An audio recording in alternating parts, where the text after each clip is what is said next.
Hello friends, welcome back to my channel stories hub. आज हम सुनेंगे रामायण की संक्षिप्त कथाएं। इस कहानी में सबसे पहले हम ये सुनेंगे कि कैसे डाकू रत्नाकर वाल्मीकि ऋषि बने। चलिए कहानी सुनते हैं। बहुत समय पहले की बात है। प्रचेता नामक ऋषि अपनी पत्नी और पुत्र रत्नाकर के साथ वन में रहते थे। बचपन में एक दिन रत्नाकर वन में खो गया। एक भील को रत्नाकर बालक मिला। भील और उसकी पत्नी ने उसका लालन पालन किया। बड़ा होकर रत्नाकर बहुत अच्छा शिकारी बना। उसका विवाह एक सुंदर भीलनी के साथ हो गया। कालांतर में उनके बच्चे हुए। अपने परिवार का लालन पालन करने के लिए रत्नाकर ने वन से गुजरने वालों को लूटना प्रारंभ कर दिया। एक दिन उसी जंगल से नारद मुनि जा रहे थे। डाकू रत्नाकर ने उन्हें पकड़ लिया, पर नारद बिल्कुल न डरे। यह देख रत्नाकर आश्चर्यचकित था। नारद ने उससे ऐसे गलत कार्य करने का कारण जानना चाहा। रत्नाकर ने कहा कि यह सब वह अपने परिवार के भरण पोषण के लिए करता है। नारद ने उससे पुनः पूछा, क्या उसके परिवार के लोग लूट के माल के साथ साथ उसके पाप के भी भागीदार होंगे? यह सुनकर रत्नाकर दुविधा में पड़ गया।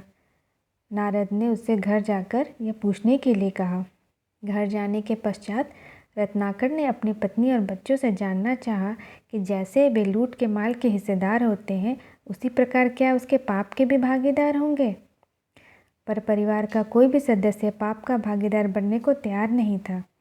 यह सुनकर रत्नाकर परेशान हो गया। वह नारद के पास गया। नारद उसकी प्रतीक्षा कर रहे थे।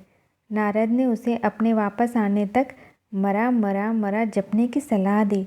रत्नाकर वही एक वृक्ष के नीचे बैठकर मरा मरा मरा का जाप करने लगा। नारद को गए बहुत समय हो गया था, पर रत्नाकर अपनी जगह पर अटल रहा। चींटियों ने वहीं अपनी बांबी बनाई और वह बांबी से ढक गया।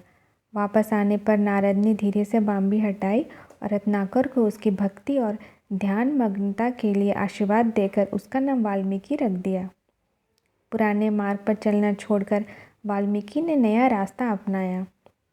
कालांतर में वे महान महर्षि हुए और उन्होंने संस्कृत के प्रथम महाकाव्य रामायण की रचना की। वाल्मीकि गंगा नदी के किनारे अपना आश्रम बनाकर रह रहे थे। एक दिन नारद मुनि वाल्मीकि के आश्रम में पधारे। वाल्मीकि ने उनका सादर अभिनंदन करके उनसे पूछा, संसार में सर्व गुण संपन्न वीर, धर्मज्ञ, सत्यवादी, दृढ़वर्ती, विद्वान तथा धैर्यवान राजा कौन है? नारद ने कहा, इक्ष्वाकु कुल में उत्पन्न अयोध्या के शासक राजा राम ही सर्वगुण संपन्न है। वाल्मीकि कई दिनों तक इस पर विचार मग्न रहे।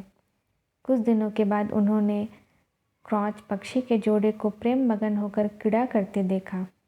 तभी अचानक एक बहेलिए के तीर से नर पक्षी की मृत्यु हो गई। यह देखकर मादा पक्षी दुखी होकर विलाप करने लगी। वाल्मीकि ने बहेलिए को श्राप दे दिया। श्राप तो भावावेश में दे दिया, पर बाद में उन्हें पछतावा होने लगा। बहुत विचार करने के बाद उनकी वाणी में से एक सुंदर श्लोक निकला, जिसे सुनकर ब्रह्मा जी ने उसी छंद पर आधारित श्लोक के रूप में रामायण लिखने की सलाह दी। साथ ही ब्रह्मा जी ने उन्हें दिव्य ज्योति भी प्रदान की, जिससे राम कथा की घटित घटनाओं को स्वयं देख सकें।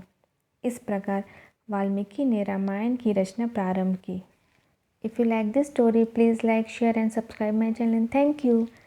अगली कहानी हम सुनेंगे राजा दशरथ की कथा।